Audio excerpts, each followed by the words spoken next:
So hello everyone. Good afternoon or good morning, good evening, depends where you are. I have really the immense pleasure to welcome you to the 9th episode of our webinar series on R&D activities on sCO2 in Europe by ETN Global, in particular our sCO2 working group. I have to share with you that we are quite excited to have you all with us today again. It's already the 9th episode. We started the webinar series in 22, so 3 years ago, and in 25 we are still here. And it's thanks to you, your engagement, your loyalty, your participation, which keeps us going, keeps us coming up with new topics, with new speakers. So thank you very much for being here again. I will also thank you, obviously, at the end for participation, but already thanks for registration and for coming for this 9th episode. So for those that do not know us yet, I mean ETN Global, ETN stands for Energy and Turbo Machinery Network, and we are an international non-profit membership association and also a strategic platform covering the whole turbo machinery technology value chain. And myself, I haven't forgotten about myself. My name is Jitka Špolcová. I work as a project officer for ETN Global. So in the past, what did we do? Well, David will give you more information about that. But if you remember, because many of you came already for the first session 3 years ago, we had a few sessions on component challenges. We also covered the balance of plant. We went through sCO2 cycles for nuclear power generation. Last time we talked about EU-funded project that David is actually coordinating called ISOP. And today we said, why not? Why not going back to basics? So here we are with the topic called Status of the sCO2 Fundamental Research. So as always, I have a few information that is not very interesting, but I have to tell you that you are recorded. Well, the webinar is recorded. It's also because we want to share it with you at the end. As you probably saw, you came muted and with your camera off by default. This ban will be lifted if the technology will allow me at the end for the Q&A session. Speaking about which, if you have questions, and I very much hope that you will, you can, whenever you have a question, you can already start typing the question in the chat. If you prefer, you can keep it at the end and you can ask orally at the end after all the 3 presentations block during the Q&A session. You will need your phone because, as always, there will be a Slido question or 2. Let's see. And then, unless you really want to, you don't need to take many notes because the presentation will be shared. I have to say that I'm not quite sure how long we will keep doing that because we thought that maybe we'll keep this privilege to our members only. But today, and also because it's a fundamental research, we will still share it with everyone who registered for the webinar. So don't worry, you will get the link for a recording and the presentations that you will see today. So these are the gentlemen that will keep you from falling asleep. I'm sure that they will do it very well because their presentations are very well made. They are very interesting. So the first gentleman who you probably know, in case you don't, well, it's David Sanchez from University of Seville, who will frame the session, who will moderate it. And then he will be accompanied by 3 speakers. The first will be Alessandro Romei from Politecnico di Milano, second one, René Pečník from Technical University of Delft, and the third one, Henry Sari from Carleton University. Well, we are quite close to being done. But as I said, before we proceed with the first presentation, I would like to ask a question. That's a Slido question. So take your phones and scan the connection code, and the first question will follow very shortly.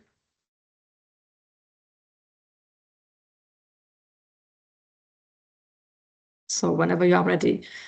So the first question, very general. So it's what is the main challenge that is preventing commercial sCO2 projects from being developed? So you have 5 options and you have to choose 3 according to your preference.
Well, we have almost 40 answers. I don't see that many people are still answering. So perhaps we can debrief what we see in the screen, because anyway, it doesn't change very often, very much anymore. So may I ask you, David, to help me to debrief this question?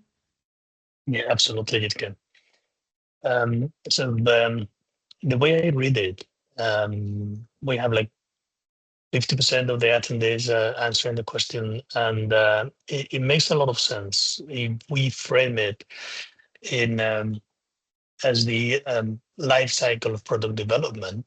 You start with research, developing a deep understanding of the technology and component design. Once you're able to design and manufacture components and get your first experimental rigs, then you start getting operational experience. It is not only about rated conditions, but also about operational flexibility, in particular in the market that we have today, in certain regions at least. Once you're good to go, you then need money to upscale. And of course, parallel to that, you need a favorable regulatory framework. Now, the problem today is that probably the regulatory framework is either too slow or maybe we have too many options on the table. So it is not really a surprise to me, at least, this distribution of the answers. And then on the other hand, it is also supporting the way we are going. So we've covered most, if not all, these topics in the webinar series. We are now coming back to number one in the list, which is research and maybe further research needs that we may have in the light of the operational experience that we are gaining now. So to me, it makes a lot of sense.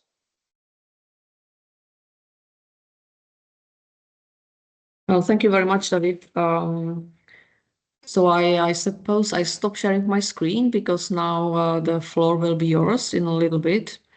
So while you are getting ready, even if I'm quite sure that many of you know David, in case you don't. Well, David is a mechanical engineer by education, and he has also a PhD on energy engineering awarded by the University of Seville. And he's currently professor of energy engineering at the same institution, where he leads a team working on sustainable technologies for power generation and for the water energy nexus. So David is here obviously because he's expert in this field. He is a moderator of the session, and he will also help us to understand the importance of individual presentations, and he will also frame the session. And then at the end, he will also moderate the Q&A. So David, may I invite you to the stage? Thanks a lot again, Jitken. So yeah, I would like to take 5 minutes to walk you through the rationale behind being here today and covering these topics that we are going to cover in this session. So probably half of you here know what the ETN is and how the ETN is organized internally. The ETN is organized technical-wise in working groups, as we call them. And one of these working groups is a group working on supercritical CO2 technology development. So it is a fairly large group where many stakeholders, overall stakeholders, are represented. So we have some of the members affiliated to industry, OEMs, end users, of course, R&D and academia, and covering most regions in the world again. So there we carry out different activities. Webinars are probably the most visible ones, I would say. This is one of them. I'll let you know about other webinars that we organized in the past, but it is not the only activity that we have. So we also have two tasks ongoing right now. One is we are working on a feasibility assessment for supercritical CO2 power cycles, bottoming gas turbines, small gas turbines installed on offshore platforms. We are doing techno-economic analysis of this option as an alternative to open cycle gas turbines. And we are also having developing work on assessing whether or not another large supercritical CO2 demonstrator would make sense in Europe to advance the technology. I say another because we know we have a large demonstration facility in the United States. So that is what we do. If you're interested, reach out to us and reach out to Jitka, and she will put you in contact with the working group. So what did we do in the past? Previous webinars have covered probably most of the areas of interest when it comes to supercritical CO2 power cycle technology. We had an introductory overview. We reviewed state-of-the-art existing facilities and where the research was standing at the moment some time ago. We reviewed ongoing projects, not only in Europe, but also in the US. We reviewed the components, looked into the specific features of supercritical CO2 compressors, turbines, combustors, heat exchangers. We even reviewed balance of plant and supply chain, and these are probably two of the elephants in the room when it comes to this technology. And now we see ourselves here going back to the fundamentals. So as we know, the beauty of supercritical CO2 power cycles is the around the compressor, probably, if I can say that, because it is featuring working fluid, a very high density, enabling reducing compressor work. But we also need heat exchange because most of the energy exchanged in one of these cycles is in the form of thermal energy. And in order to get the very high efficiencies that we are after in these cycles, we need high temperatures and high pressures. And that means that we need materials. That is why we have also a third presentation today of materials. And materials means a lot of things. First of all, availability of materials. Do we have the materials that we need, or do we not have them? It is also about manufacturability. So can we manufacture the components that we need as we need them and as large as we need them?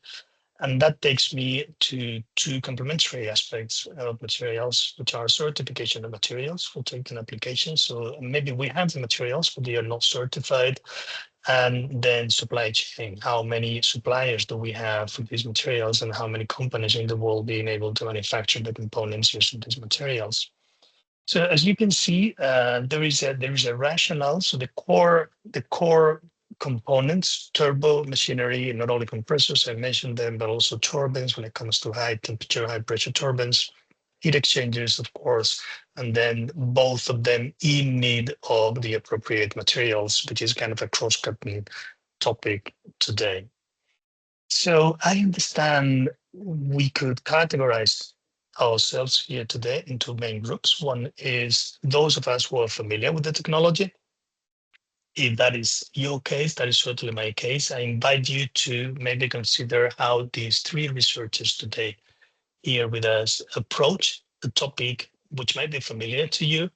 Maybe check the tools that they are using or the experimental rigs they have and the facilities they are using, or maybe why not the focus areas they are basing the research upon.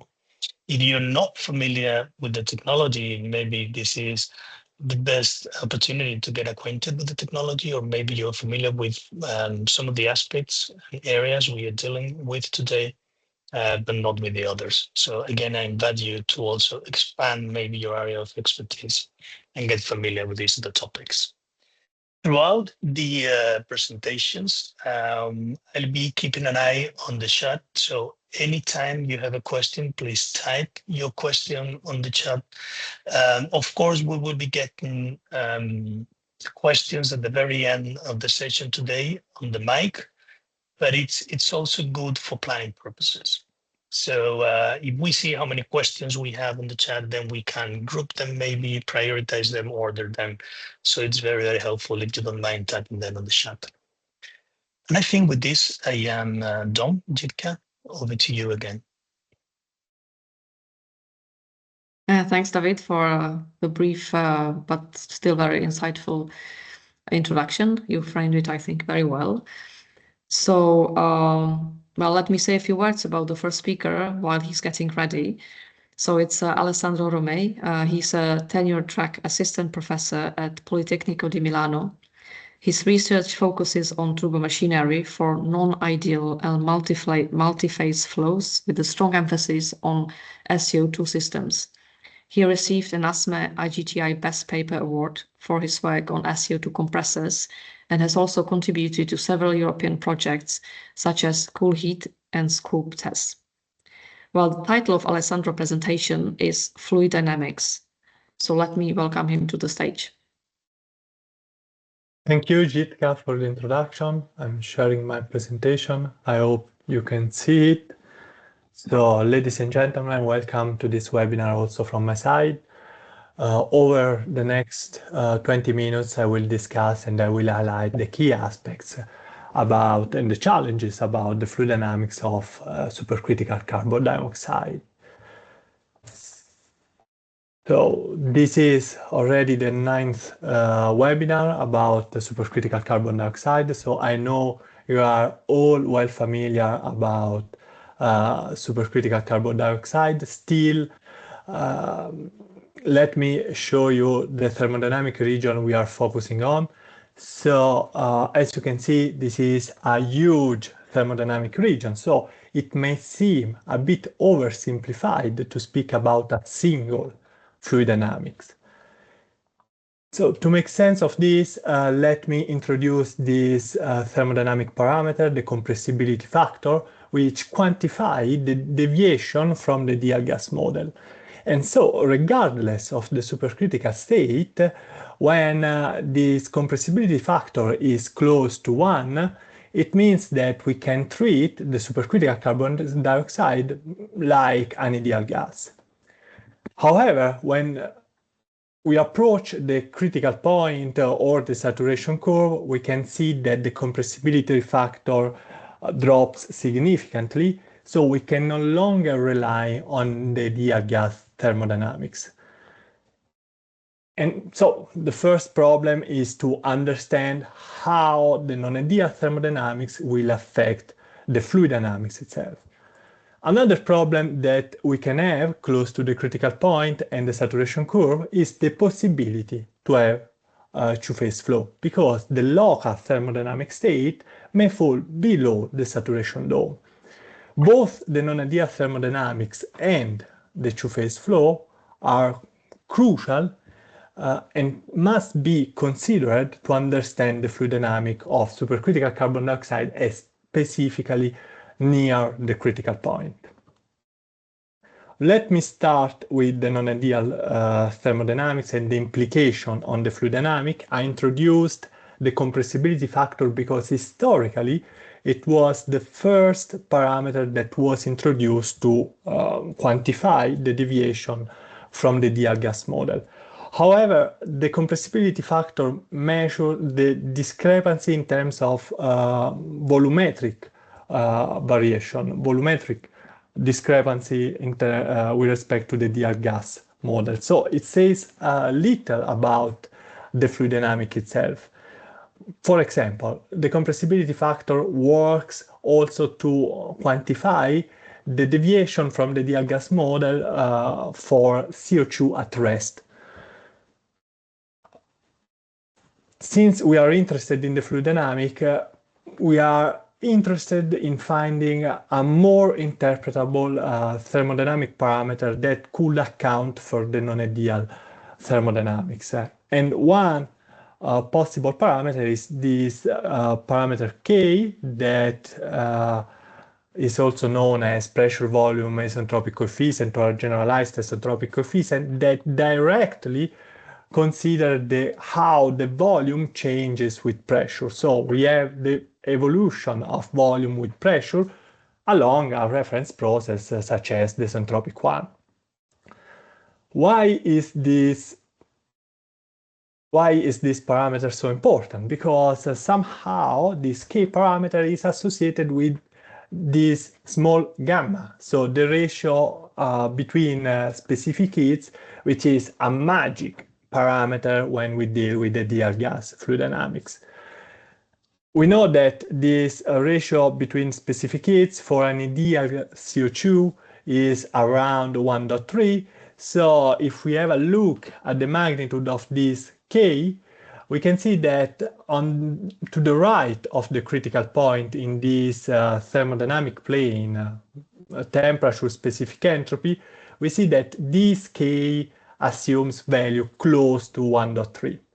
In particular, K tends to the ratio of specific heats in the limit of the ideal gas model.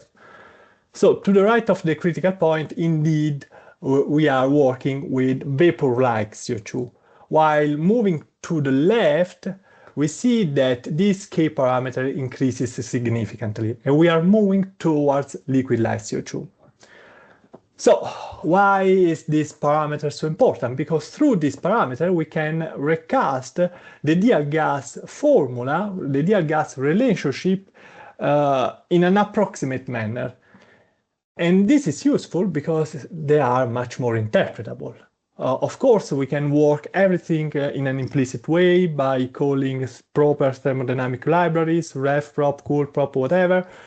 But working in implicit way somehow hides the effect and the role of the non-ideal thermodynamics on some key performance metrics. For example, if I recast the previous equation for the enthalpy rise in dimensionless form, and this is, for example, for a compressor, the enthalpy input that we are putting in the fluid, well, we can immediately understand how the fluid nature, the fluid non-ideality, summarized by this parameter K, affects, for example, the pressure ratio. So by fixing the enthalpy rise, we see that the pressure ratio increases with K, and this increase is modulated through the Mach number. And if you think, this makes sense, because by increasing K, CO2 is becoming more like a liquid, and you know, it is easier to compress a liquid than compressing a gas. Another parameter that we can use, and this time this parameter is more qualitative than quantitative, is the so-called fundamental derivative of gas dynamics. Basically, it is this partial derivative, so it is the partial derivative, the variation of the speed of sound with respect to the pressure. Basically, it says how the compressibility of the fluid changes with pressure. And this is important because depending on this capital gamma value, we can identify different gas dynamic regime. For capital gamma greater than 1, we are in the realm of the classical ideal gas dynamics. And luckily for us, well, single phase CO2 feature always a capital gamma greater than 1. However, things get complicated when we consider also two-phase flow. In the case of two-phase flow, this capital gamma becomes lower than 1, and near the critical point, it is even lower than 0. When this capital gamma is lower than 1, we speak about non-ideal thermodynamics. If you have a look at this definition, when capital gamma is lower than 1, it means that the speed of sound, for example, increases through an expansion. That is the opposite of what happens with ideal gas flow. And this could give rise to some peculiar phenomena. For example, the Mach number can increase where we wouldn't expect it. For example, the Mach number can increase through oblique shocks. That is something that is not admissible in the ideal gas modeling. When this capital gamma drops below 0, things get even more complicated because the solution that is compatible with the second law of thermodynamics in presence of shocks are not anymore the compressor shock that we are used to work with, that we are used to study in the textbook. But now the shocks becomes rarefaction shocks. So you can understand that depending on this capital gamma, a number of peculiar effects could arise, and we must understand and we must consider those. Moving away from the envisaged war, or still working, staying with the shocks and trying to convince you about the merit of K and gamma, I'm reporting this recent work about SO2 flow, where the authors applied this symbolic regression, and basically the symbolic regression automatically finds the relationship between the shock strength and a number of input parameters. And among a number of input parameters, density, viscosity, and so on and so forth, those which matters are the K and the gamma, besides, of course, the pre-shock Mach number. So automatically, the model was able to identify and to classify as the most influential parameter these K and gamma in the shock strength. Another findings is that liquid-like shocks are presumably stronger than their ideal gas counterpart, while near-critical shocks could be somehow weaker, and so maybe there is also an advantage to work from this perspective near the critical point. About the boundary layer, and still considering the non-ideal thermodynamics. So here I'm reporting a study for the development of the boundary layer through a flat plate in an adiabatic condition. And you can see that more or less the density, okay, changes, but the trend is similar between SO2 flow and air. The pressure is similar. What really differs is the temperature evolution, and in particular the temperature varies less because SO2 flow are characterized by a small Eckert number. Small Eckert number mainly because of the large specific heats at constant pressure. So basically these large specific heats dampers the temperature variation. And this is an important consequence because if we have a look at the temperature scaling, temperature evolution, or classical temperature scaling technique based on the ideal gas model, they fail in capturing the proper evolution for supercritical carbon dioxide. And the problem is that, for example, most of the CFD solver, when they use Wolf functions for the energy equation, some of them will use some temperature scaling method to devise this Wolf function based on the ideal gas model. The second problem that I was mentioning is the possibility to have two-phase flow. Since we are interested in near critical operation, so near the saturation curve, we could have two different two-phase flow nucleation. So one side we have the flashing process in which the secondary phase is lighter than the primary phase. The primary phase is liquid-like CO2, the secondary phase is vapor-like CO2, while we have condensation where the secondary phase is denser than the primary phase. And in both cases, here I'm highlighting the metastable region that provides us a first insight about the extent and the possibility to have some non-equilibrium effects. In particular, you can see that this metastable region shrinks towards the critical point because at the critical point, for example, surface tension goes to zero, latent heat goes to zero, and those are, for example, drivers for non-equilibrium that could potentially delay the establishment of thermodynamic equilibrium. The presence of non-equilibrium effects was experimentally demonstrated for condensing SO2 flow. In this case, I'm reporting the set of experiments carried out at MIT, and you can see that for this Wilson line, the so-called Wilson line, is where they experimentally found the onset of the secondary phase, so the onset of nucleation. And this is somehow below the saturation curve. So there was a delay in the onset of the secondary phase. Of course, this reduces as as the process comes closer to the critical point.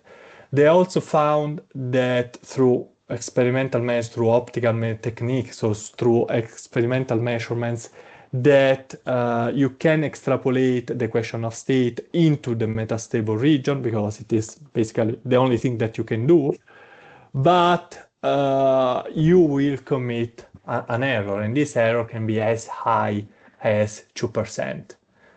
However, acknowledging this error is just the first step, because the non-equilibrium effects could prompt additional flow features that otherwise are not present.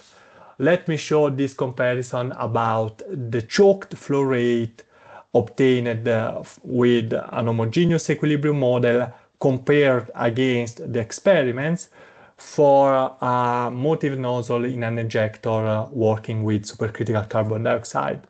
And you can see that close to the critical point, the error is quite limited, below 5%. However, by starting the expansion far from the critical point, the deviations rises dramatically.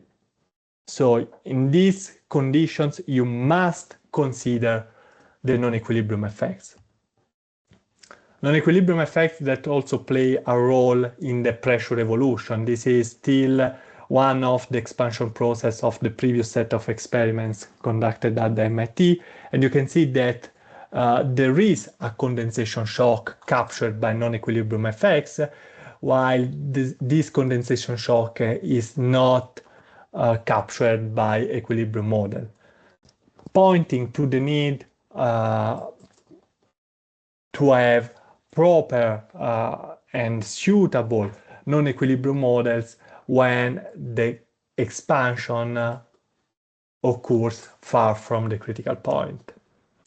So I was speaking about shocks, I was speaking about choked flow rate, so they will be somehow related to the speed of sound.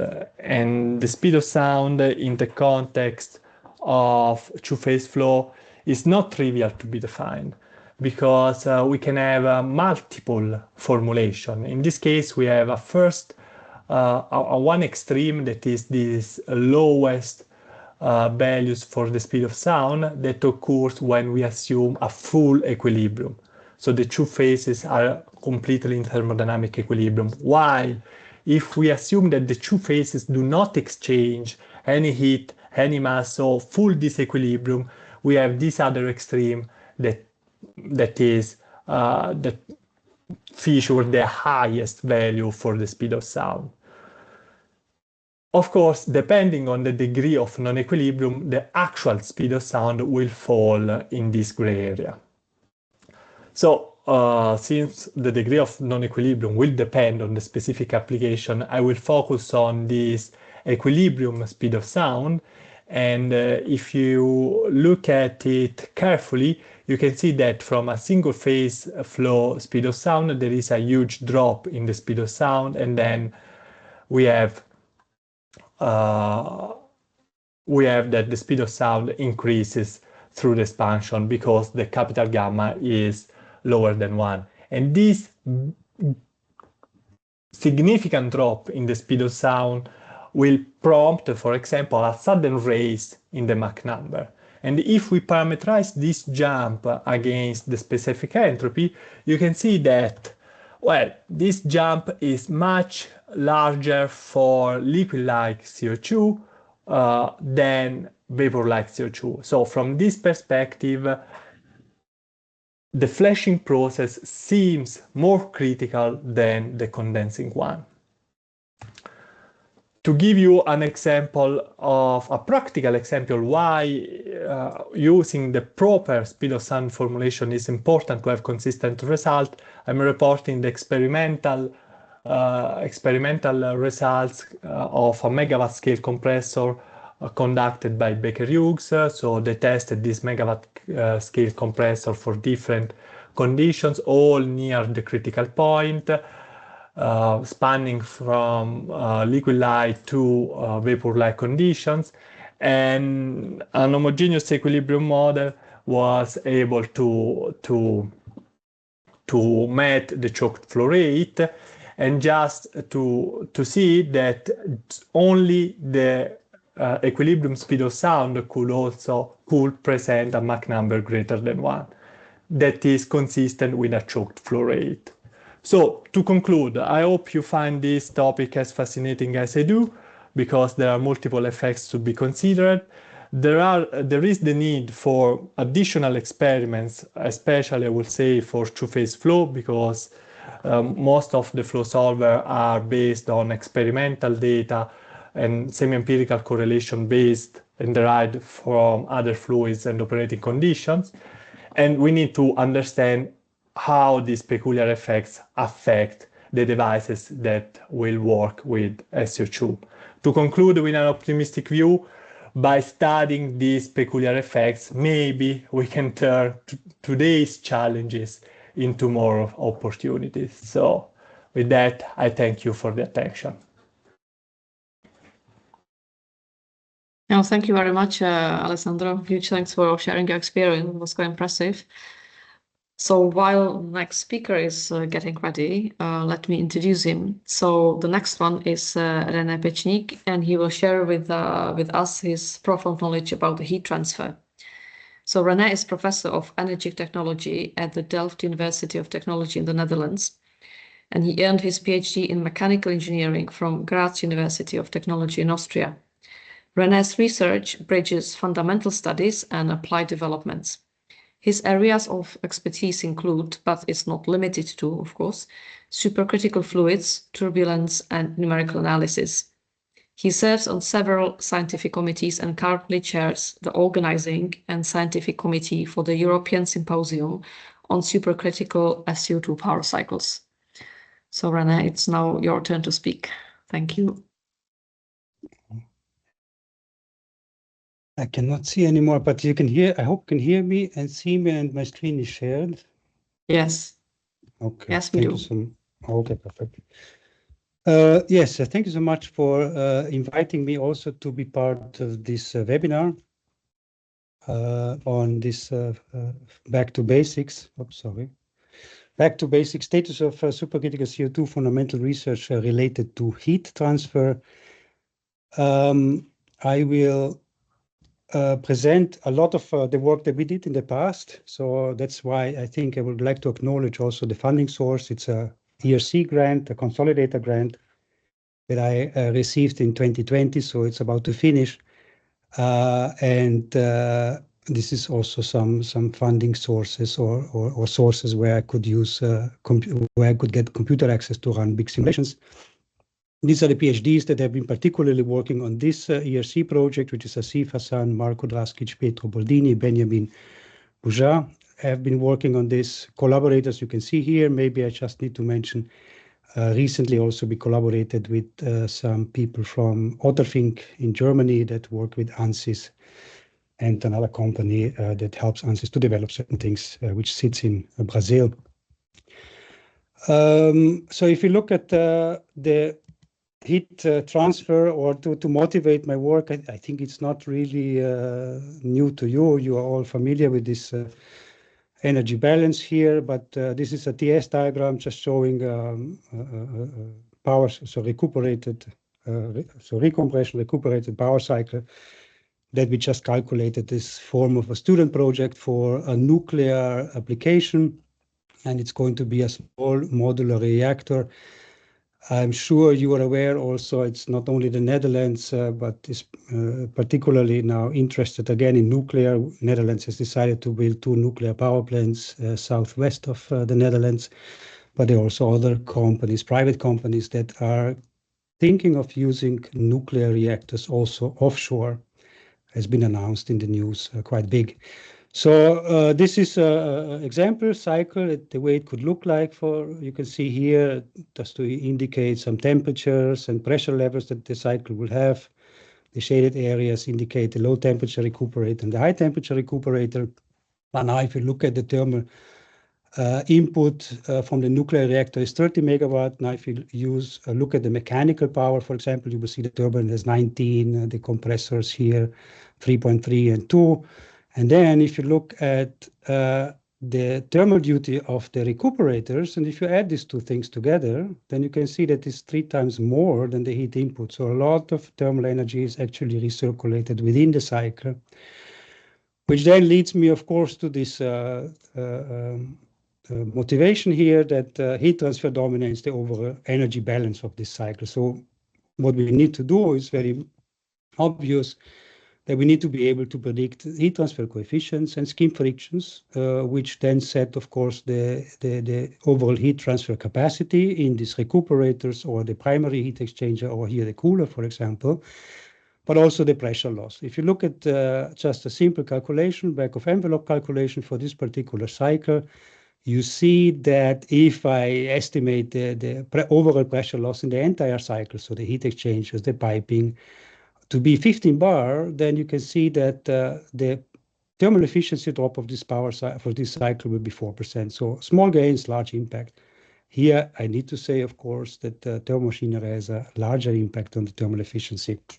But still, what we need is accurate models to model the heat exchangers, the primary heat exchangers, recuperators, and so on and so forth, which is important.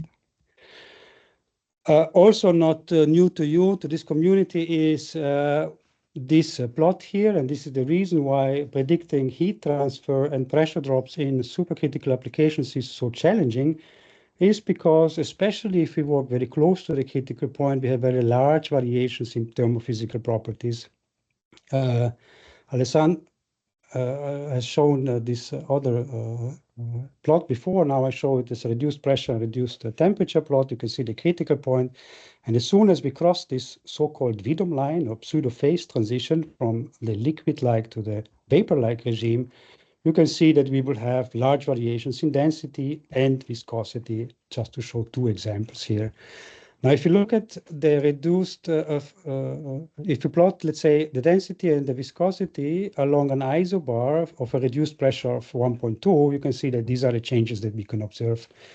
These changes become smaller the higher the pressure. For example, for this reduced pressure here, you can see that the variations are less pronounced, but still the overall change in properties is the same.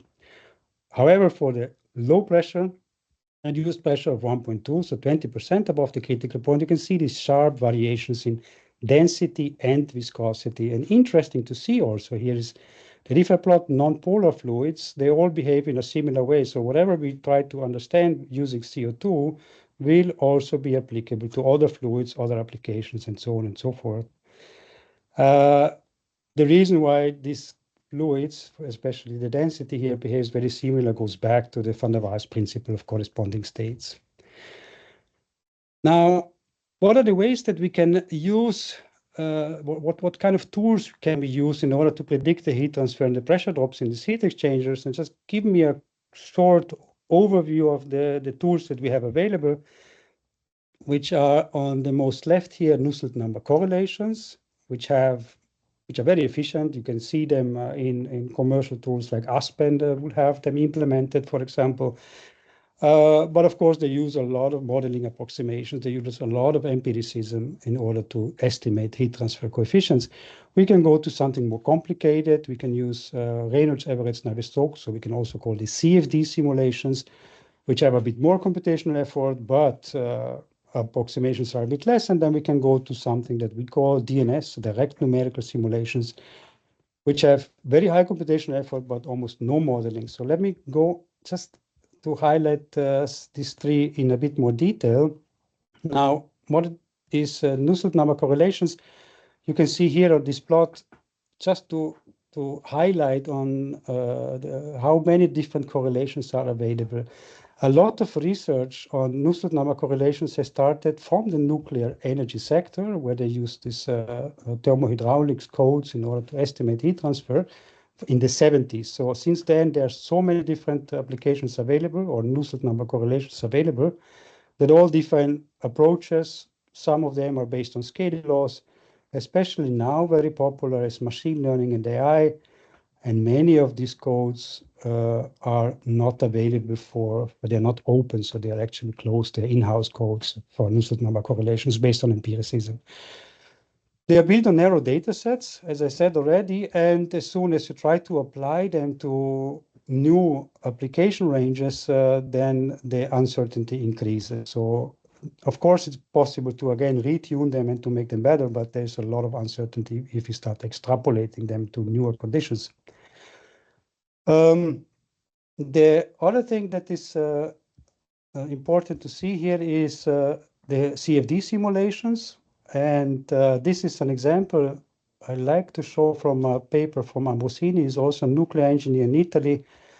He has published this result some time ago, where you can see a supercritical CO2 in a pipe, vertical arrangement. So the CO2 is flowing upwards, is being heated with a uniform heat flux. And then you can start measuring the temperature along the pipe, and the symbols are the ones that the experiment has obtained. Now, if you use some turbulence models, you can see that they are all over the place, but not really following these dots or whatever conditions they have used here.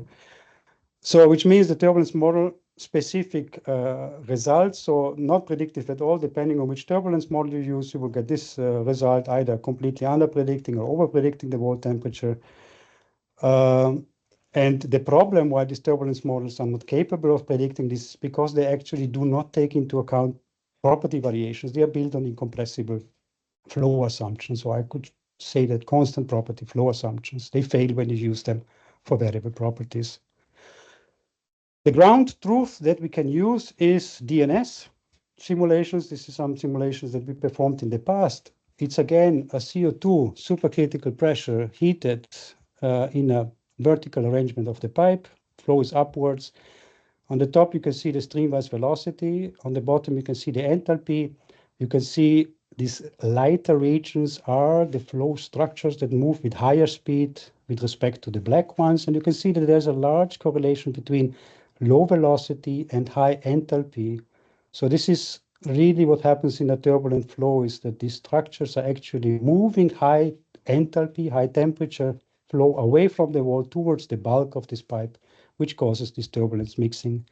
These kind of simulations can only be done for, for very simple configurations like channel pipe, flat plate. Usually we use smooth walls. It's not a research tool that, or it's a research tool only, cannot be used for day-to-day design. But what is very important is that they give us a lot of information in order to improve the models. And I will show just a few examples on what I mean by that. But first, what are the key mechanisms that we need to account for when we model these flows? First of all, very obvious one is we need to account for changes in thermophysical properties. This is applicable also for a laminar flow. Think of it, if viscosity is higher, pressure drop will be higher. If conductivity is higher, heat flux will be higher. So these are the apparent changes that you would have in these kind of situations, which you have to take into account. But then if the flow becomes turbulent, things become a bit more tricky. And then you would need to tell the turbulence model that it should take into account that properties are changing, which is not done really properly until now. I will show some example on how we can improve this. But this is probably the most important. So the turbulence itself, or the model that we are going to use in the CFD simulations, needs to be aware that the properties are varying. Buoyancy is important to take into account. This is a vertical flow. Again, supercritical CO2. This is the velocity on the left, density on the right. As soon as we heat it, we get this light fluid, this light density pockets at the wall, which will be pushed upwards by buoyancy, while the heavy fluid will experience less buoyant force in this case, and then can cause these high velocities close to the wall, while the velocity in the center will be lower. So it could happen that you would get this M-shaped velocity profiles that people have observed in this kind of simulations, which then, of course, has an influence on the heat transfer rate, drag, or pressure loss, I need to say. Now, this is a case where we have vertical buoyancy. So this is what has been studied a lot in nuclear engineering since the 70s for nuclear reactors, cooling mechanisms, for example. But if you think about heat exchangers, recuperators, as we will use them in supercritical CO2 power cycles, then these guys are most of the time horizontal. And so what we need to take into account also is, of course, the orientation of the heat exchangers, either vertical or horizontal, because in horizontal cases, this will be very different. If you look at this here, This is experimental setup that we built also as part of this ERC with the student Marko Draskic. This is the test cell. The CO2 will come in from the left side, will leave on the right side. Inside there you have a channel, so a certain geometry where the flow is going from left to right. And then on both sides of this box we have a glass, a very thick glass, to allow us that we can see through the CO2. And since CO2 has this large variations in density, we can use a technique called background-oriented Schlieren method to visualize the flow itself. And so what we can do is then we can try to see how this flow changes if we heat it either from the top or from the bottom. Now, if we heat it from the top, you would have a light fluid on the top and heavy fluid on the bottom, which means that buoyancy will actually suppress turbulence. And so if you do this experiment, you can see the stably stratified configuration. The top is heated. This is a flow with no heating on the left side. And as soon as we start heating, we increase the Richardson number, so buoyancy force over flow shear. As soon as we heat, it increases this Richardson number. And then you can see that all of these nice turbulent structures start disappearing as we go from left to right. The flow becomes laminar, essentially. So you can see that if you plot this Nusselt number as a function of Richardson number, you can see that we follow this line here, that the flow laminarizes. This is for the stably stratified configuration. Now, if you go to the unstably stratified configuration, where we start heating the bottom plate, so we just flip this thing around, then you can see this will be a flow at a relatively low Reynolds number, I have to admit.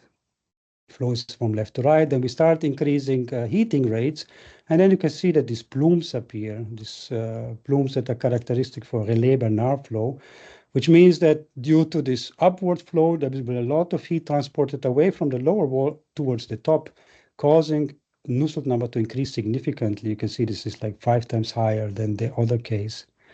Now, why is this important? Is because in a real heat exchanger, when you have a channel or a pipe in a horizontal arrangement being heated or cooled from both sides, you will have a mix of these two. So yes, one side will be stably stratified, the other one unstably stratified, and this could mean that you will have very different heat transfer characteristics on both sides. Very important, I believe, this is going to be when we think about startup, when we think about part load, or any other transient operations of these heat exchangers, that we have to take this into account. This is the buoyancy, for example. But now, what I was saying also, the other important effect we need to take into account is modulation by property variations. I showed you before, density is changing quite a lot when we heat supercritical CO2. And all of these models are based on, which we call, and if you have followed the fluid mechanics course, it's called the law of the wall, which is a cornerstone in fluid mechanics. So it's something that we use on a daily basis if you want to estimate certain things. And this is the law of the wall on this plot. Wall distance, velocity versus wall distance. And now if you give me a Reynolds number of as one of these channels in a heat exchanger, I can read the Reynolds number off from the x-axis here. Let's say this will be 1,000, 2,000, 3,000. I intersect it with this dashed line, and I read off the velocity. With the velocity, I will be able to predict the skin friction, and with the skin friction, I'm able to calculate the pressure drop. That's how it works if there are no property variations. This is the law of the wall. And now if you take a lot of cases where properties are varying, then they do not follow this law of the wall. You can see there are all lines all over the place from different simulations that we obtained from different collaborators or people that run simulations like this. It's not only supercritical here, I need to admit, this is also hypersonic air boundary layer flows. It doesn't matter. If you look at this, if I choose a Reynolds number again, 1,000 or so, and then I would like to find the velocity, you can see it's all over the place. So what we need to do is we need to find a scaling law, a universal scaling law that takes all of these lines and collapses them back on this dashed line. Once we have that, we have basically won the jackpot, and we can improve all of these models. I will not show all of this math because it becomes mathematical very quickly if I explain this in details, but these are the references if you're interested with Florian Mentor from ANSYS and Elias from simulation technology in Brazil. Anyway, but we can use this stuff in order to improve the models. And let me show you just one example, and this is the last slide before the conclusions. Now, you can see this is an experimental facility that was investigated by Biotol in 2010. Again, you have a flow in a pipe. Flow is going upwards, pipe is being heated, similar to what I showed you before, typical for nuclear applications. And then you can see the test section or the pipe has been instrumented with a lot of temperature measurements. And then they have investigated different heat fluxes in order to study the increase of temperature at the wall. Now, let me show you just one example. If you take Ditus Bölter, for example, this is the heat transfer coefficient as a function of bulk enthalpy, so the length of the pipe and the wall temperature. Ditus Bölter will give you something like that. It's not fair to use Ditus Bölter because you cannot take into account any of these variations, but you can see it's very much off with respect to the experiments, which are these dots here. For different heat fluxes. And if you use the CFD model that takes into account all of these effects, buoyancy, property variations, you can see that you can actually get quite close to the experiments in this case. So let me wrap up. What is important here, physics that matter. I basically showed you what we have to take into account in order to get the predictions better. Correlations are useful, of course, but they need to be trained. CFD can be predicted if we know how to fix them. And I think one important part here is the gaps that we need to fill now in the coming years, especially if you have horizontal flows, effect of Richardson number, stable, unstable stratification in these cases, non-circular ducts, roughness, and transients are very important also to be able to predict those. There's a lot of work that is done also in Cambridge, Carlton, Laparante, that we can use as a database. But the next steps also include to have an open benchmark with a high quality data sets, which also includes direct numerical simulations. With that, I would like to finish and let's hand over to Jitka again. Thank you. Yeah, thank you very much, René. I think that you made the topic very much clearer to the audience. Thank you for all these animations. I think it was quite impressive. Great. I would like to encourage also the audience, if you want to ask your questions, don't hesitate to put them in the chat as we explained already at the beginning of the session. And now it's the time to introduce the last speaker. So it's a big pleasure for me to introduce Henry Sari. Henry received his PhD in aerospace engineering from Carleton University in 2003. He is currently associate professor in the Department of Mechanical and Aerospace Engineering at Carleton University in Ottawa. Henry's research includes processing, properties, and joining of gas turbine materials, corrosion of materials in supercritical carbon dioxide, Brayton cycle development, and the development of small gas turbines. And Henry will speak, as you might have already guessed, about the extremely relevant topic about material compatibility. So, Henry, the floor is yours. Okay, Jitka, thank you for the introduction. I'm quite glad to be here. What I will try to do today in 20 minutes is to cram in our 1.5 hour lectures on materials that we've done at ASME Turbo Expo and the symposium, during which we didn't even have enough time to do that. So we'll try to package it up into a 20-minute presentation, and we'll see how it goes.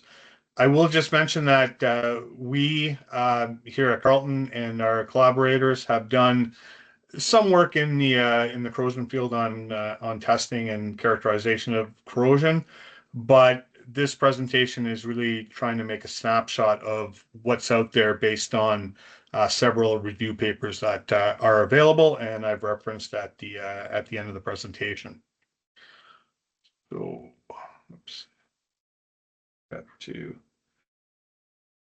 Figure out how to advance the slides. I guess it'll have to be like that. Okay, so just a quick introduction, sort of flowing from the high level system and plant and component level down to materials and compatibility, and why we're interested in material compatibility for selecting materials to manufacture these various plants out of. So as we know, we've got quite a few different heat sources available and different configurations for cycle arrangements. So depending on the heat source that we have, we would have sort of a range of temperatures, starting from relatively low temperatures in the geothermal area to waste heat recovery, all the way to the direct cycle oxy-fuel fired Brayton cycles, which are targeted for about 1150 degrees C. So quite high, not as high as air breathing gas turbines, but with the high pressures that we have in these cycles, that comes into play as well. We've got two different cycle configurations: the indirect cycle, where there's a heat exchanger delivering heat to the cycle, and the direct cycle, where we have some combustion, usually oxy-combustion, within the cycle to provide heat into the cycle, and then it's semi-closed because some of those combustion products are then taken out of the system itself. So in terms of power plants and equipment, if we start looking at what some of the pilot scale to commercial demo scale plants might look like, and look at the components and their designs, we can see that sCO2 Brayton cycle technology overlaps quite a bit with steam turbines and gas turbines in terms of their designs and materials for construction. But the sCO2 Brayton cycles do have that unique combination of high temperature and very high pressure that makes material selection quite critical. So a couple of examples here. We have the direct fired alum cycle demonstration facility in LaPorte, Texas. And we can see, just looking at the arrangement of this, we've got, familiar cooling towers and lots of piping and storage tanks and all that kind of stuff that's somewhat, usual. But then we've got components like the turbo expander. Actually, this one is the one that's in the LaPorte facility. And then this one's a design for larger scale grid scale type facility. And you can see that if you squint at this a little bit, it kind of looks like a steam turbine with a thick casing, an internal pressure casing, and an external casing as well.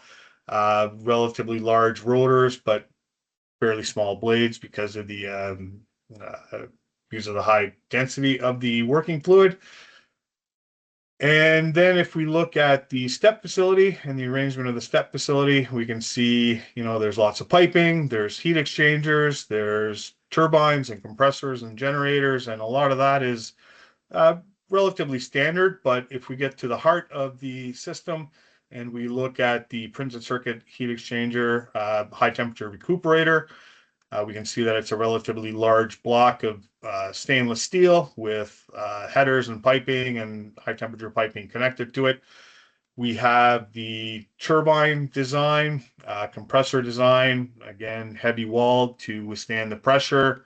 And on the turbine side, heavy walled to withstand the temperature as well. Turbine stop valve, reminiscent of what you might see in a steam facility. So this is kind of what the components are, or what the systems and components are made out of. And then if we start to discuss the material selection a little bit, we realize that for higher efficiency of the various cycles, we want to get to higher temperatures, but with that, we get to higher temperature material requirements and cost. So we need to balance that. So in terms of material selection, things that we need to consider, we need to look at the service environment, or we need to look at the service conditions, the environmental conditions, determine material property requirements from those. We need to screen and select materials. that have the proper properties, and then perhaps sometimes we might need to do more testing to gather more information on those materials. In terms of selection, we need to look at mechanical properties to make sure that the materials are strong enough at the operational temperatures and can withstand the internal pressures. Other components, we need to consider thermal properties, especially for heat exchangers and piping, to look at heat transfer and thermal expansion and growth of the system. And then sort of at the heart of this talk, we need to worry about the compatibility with the environment in terms of oxidation and carburization. Also importantly, we need to consider the cost of the material itself and the fabrication and manufacturing of the materials and the components. Availability has been sort of a hot topic at various conference panel sessions in terms of being able to get the materials in a timely manner in the proper form, and being able to, for example, weld them together has been a bit of a challenge at times, but I think it's starting to get there. And then last but not least, we need to consider the long-term behavior of these materials for power plant operation for 10, 20, 30 years, that sort of thing for these materials. So in terms of some of the components in, let's say, the piping and the heat exchangers, the design and material selection is somewhat controlled by the various codes that govern piping design and pressure vessel design, and the material selection or the materials that are available in those codes.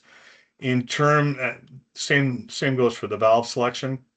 In terms of turbines and compressors and some of the other balance of plant material, these are typically OEM manufactured, and they're a little bit more flexible in terms of the materials that you can choose for these particular units.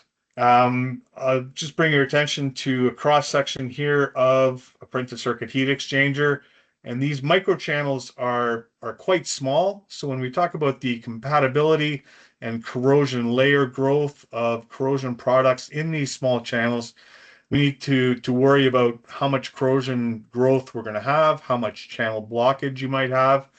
If the corrosion products exfoliate and get into the system, we need to worry about blockage of the channels. We need to worry about potential erosion of components in the system as well.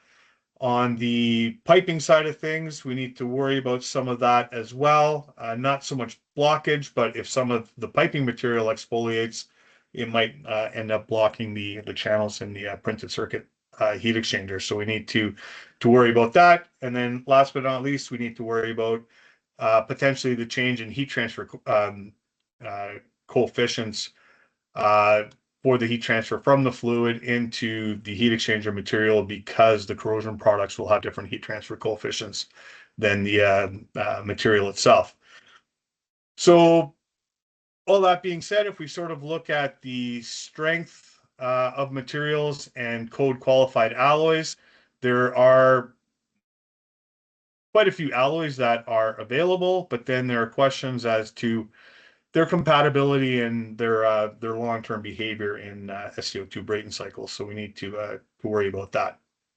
So in terms of the compatibility, essentially what is happening with sCO2 and metal, the CO2 at high temperature essentially behaves like a gas, and so you have gas phase oxidation processes occurring. So we have oxidation and carburization, and those are the two main effects that we need to consider. The first one essentially causes the metal to react with the oxygen in the CO2 to form an oxide layer, and the physical and chemical characteristics of that oxide layer will determine whether or not it is protected. If it is in terms of physical, if it is a compact continuous scale, then it will be protective. If it is loose and discontinuous, porous, that sort of thing, then the gas will permeate through that scale and it won't be as protective. We could have single layer scales out of chromia or we can have duplex scales that we would see happening in ferritic martensitic steels. The formation of that oxide scale typically, hopefully, leads to a parabolic type of growth. But depending on what happens with long-term oxidation characteristics and carburization, we might have breakaway corrosion where you have failure of that protective scale, and then we have the sCO2 gas being able to attack the base material and not having any more, for example, chromium in the material to form or reform that protective layer, and we have a linear characteristic for the post-breakaway rate, and that's something that definitely we want to avoid. The other aspect that we have is carburization, where carbon will actually get through that oxide scale to the oxide metal interface, and at that point, it'll put down a layer of amorphous carbon, perhaps, and then that carbon will react with, for example, chromium in the metal to form carbides, which soak up the chromium that's available, change the mechanical properties, reduce the ductility of the material in there, and also affect the adhesion of the oxide scale to the metal. So that carburization process can cause issues, again, spalling and thinning of the available material. So just a couple of slides to give you a snapshot of what the weight gain trends for various materials are as a function of alloy and temperature. These plots, I think you should be able to see them on your screen quite well, but they plot weight gain versus time for different temperatures and different alloys. And we can see that there's quite a large difference in the weight gain characteristics of an alloy like 12 chrome steel at 600 degrees C compared to an Inconel alloy 625, which has much lower corrosion. And you got to really blow that figure up down to a smaller scale here on the y-axis to see that corrosion weight gain as a function of time up to 3,000 hours.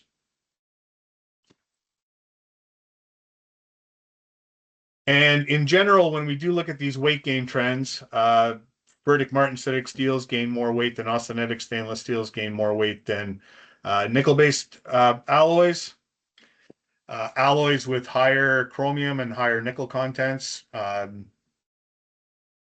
lower weight gain, so lower corrosion thickness growth.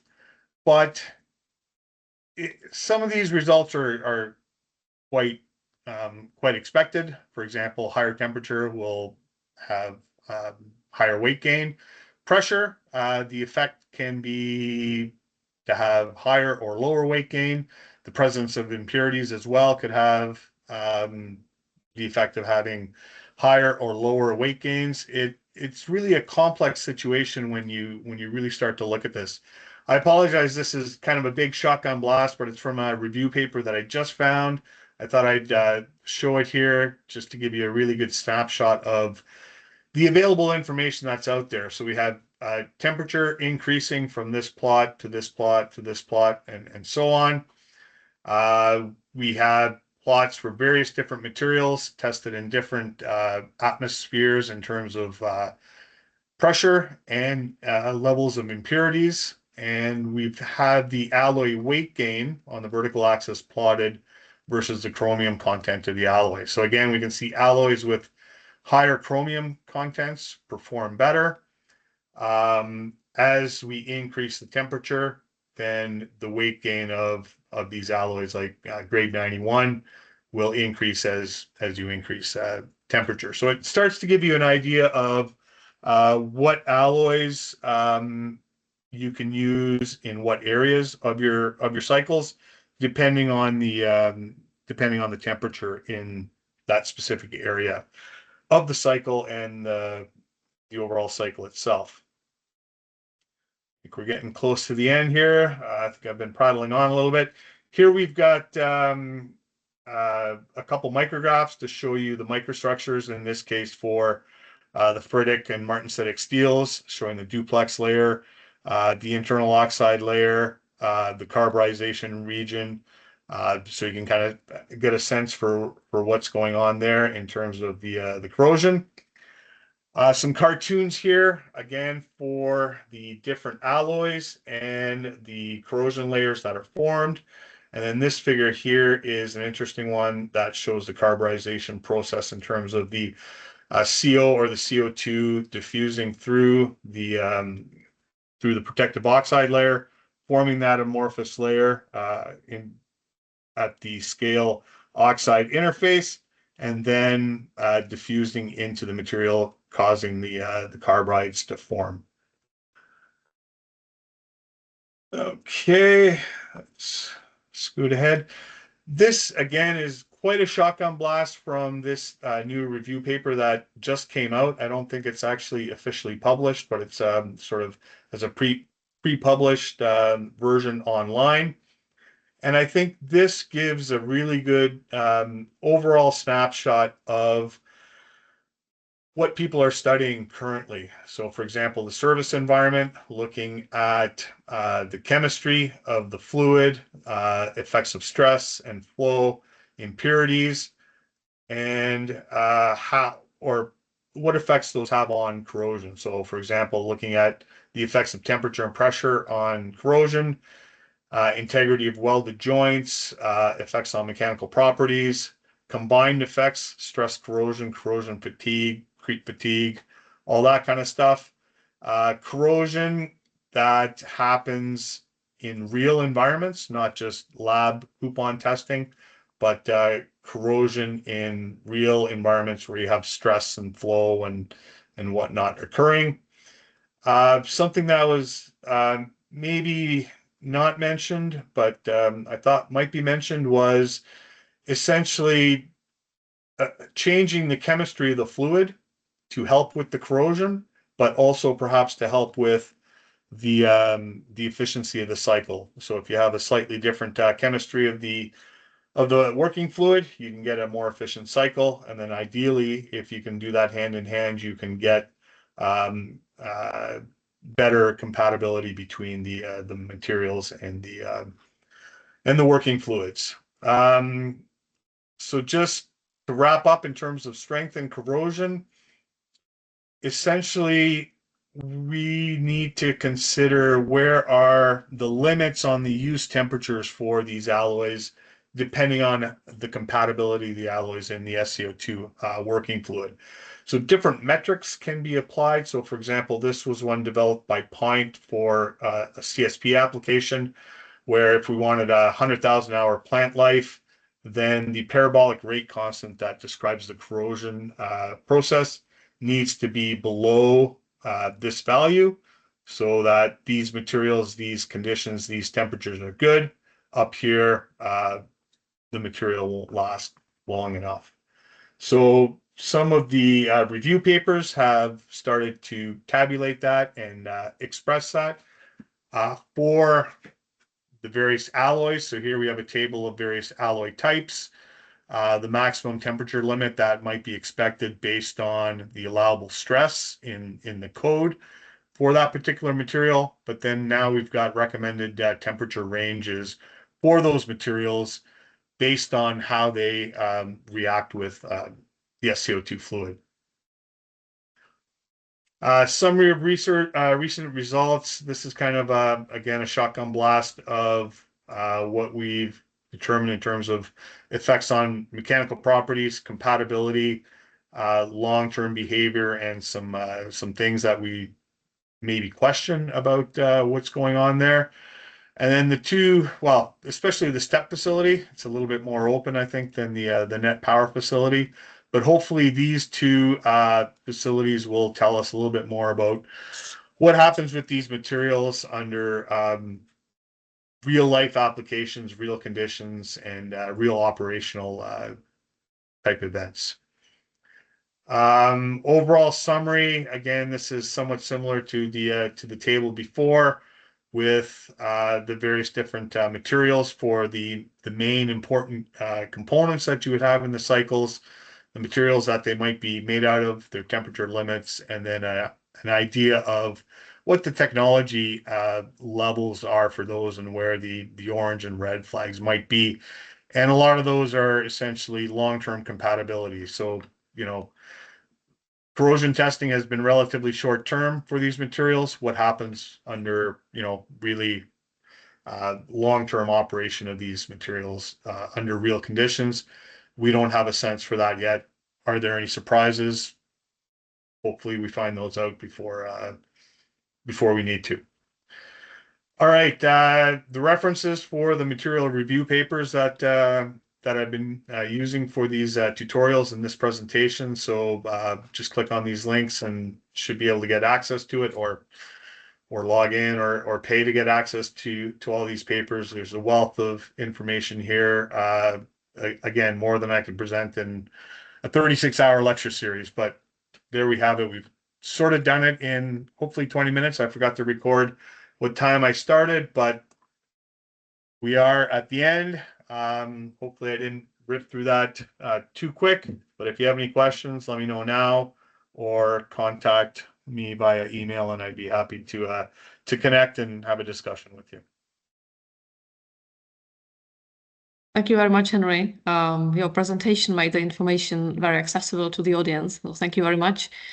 So now is the time for the questions and answers. I see quite a few of them in the chat, so David will take care of it. If you have noticed, I have enabled the mics and the camera, so you can switch them on.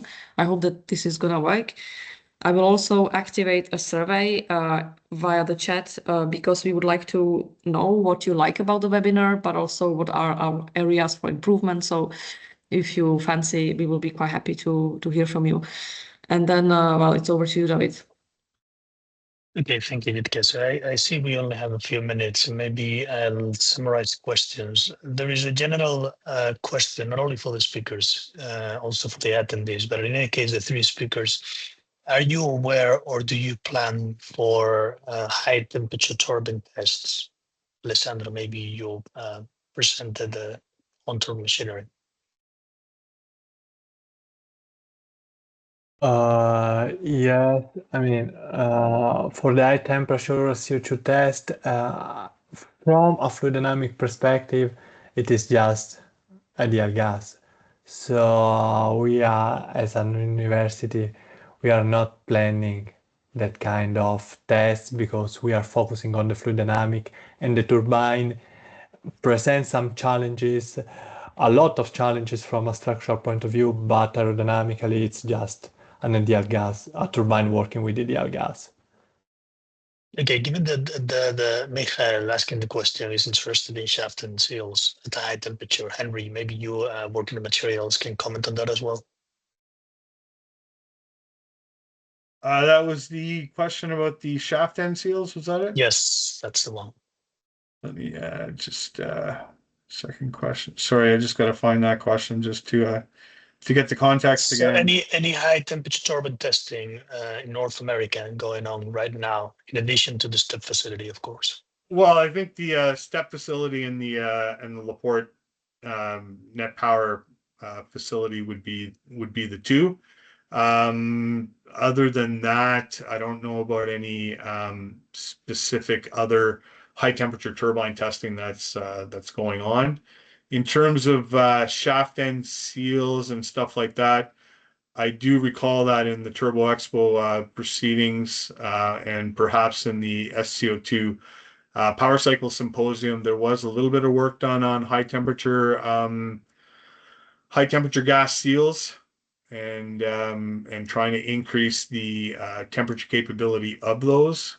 There were one or two recent papers, but I can't remember the exact details on those. But they were trying to increase the temperature of those shaft end seals.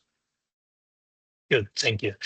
And the design of the seals used there so far is typically using the conventional technology with a thermal barrier, as you have always also shown in your slide. But the question is how to validate really high temperature seals. Yeah? So we have designed a seal for 500 degree design temperature, And we are really aiming for the possibility to validate also with 500 degrees CO2. Yeah, so we can just do it here in our facilities to 250 degrees and not with CO2 due to HSE. So we would be happy to have an OEM, also an institute, doing development work on CO2 stuff. Trying to do such a thing, and we would be happy to support. Yeah, those high temperature seals, and how to have that arrangement of, do you have your bearings within your seals or outside the seals, as the STEP facility has done it for now. Ideally, you would have your bearings within your seals so you can have a more hermetic solution, I think, and a shorter bearing span, that sort of thing for rotor dynamics. But again, that comes down to, what are the temperatures along that shaft? How can you maybe manage those thermal gradients? And then what can your bearings and what can your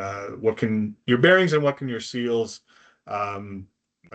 handle in terms of the temperatures and pressures and stuff like that. So it's something that, I've had on my mind a long time, but I haven't really had the let's say capability or the ability to really dive into that.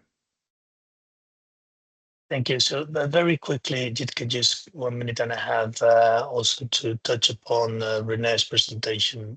So we have a question here, René, about computational tools. So since RANS models often fail to capture the heat transfer characteristics in the pseudo-phase change region, and DNS remain computationally prohibited, could laminar flow analysis still provide useful insights into the underlying physics of fluid dynamics and heat transfers in such regimes? So I think, thank you for the question. It's an interesting question that you take into account only the changes in the laminar flow.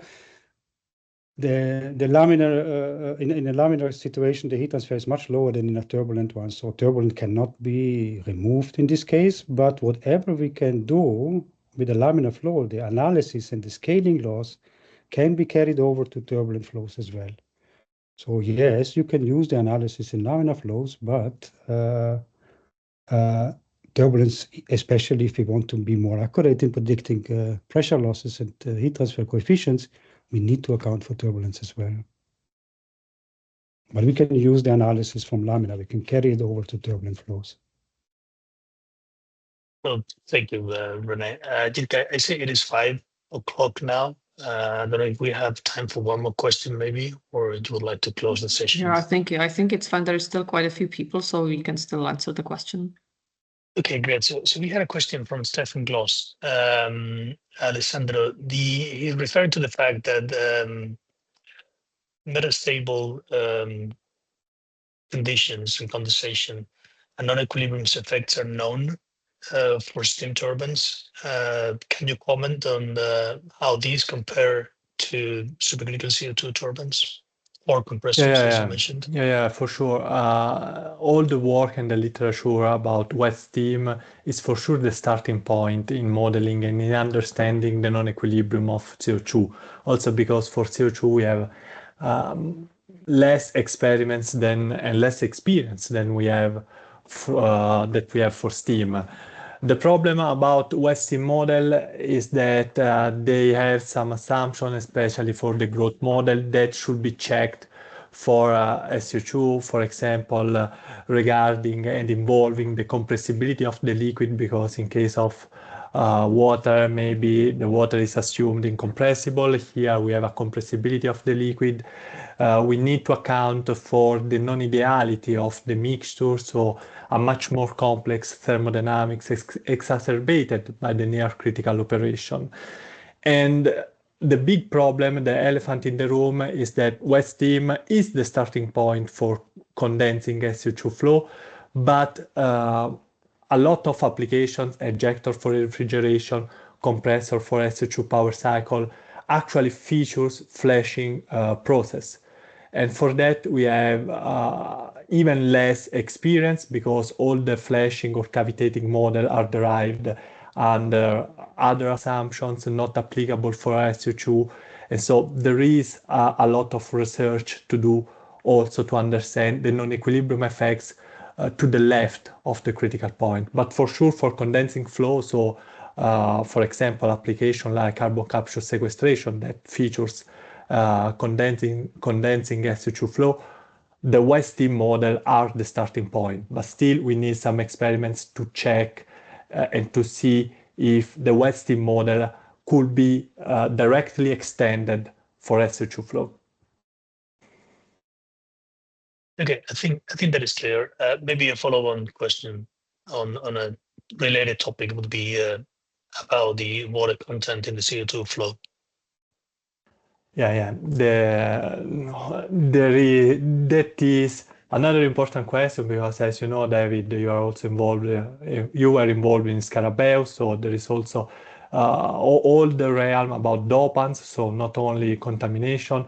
And this is adding a further layer of complexity because we are not speaking anymore about multi-phase, single component multi-phase flow, but multi-component multi-phase flow. So we need also to understand the non-equilibrium between the mass transfer that could happen. And for those conditions, the first point, I think, is to have a reliable thermodynamic model because we are not speaking about ideal mixture or mixture of ideal gas, but we need to calibrate and to tune the thermodynamics on the specific mixture.